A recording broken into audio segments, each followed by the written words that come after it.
What's up, friends? Meron tayong in-order na XOS S or XOS G Plus version 2. So, ito yung latest model ng XOS. My first speedometer is an XOS G Plus.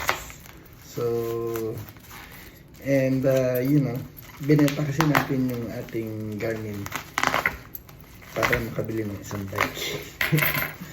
So, medyo pricey yung Garmin, and feature-wise, one of the best.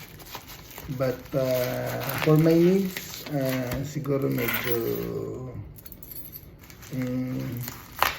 over siya for my needs. But once you get used to it, medyo alam mo yan.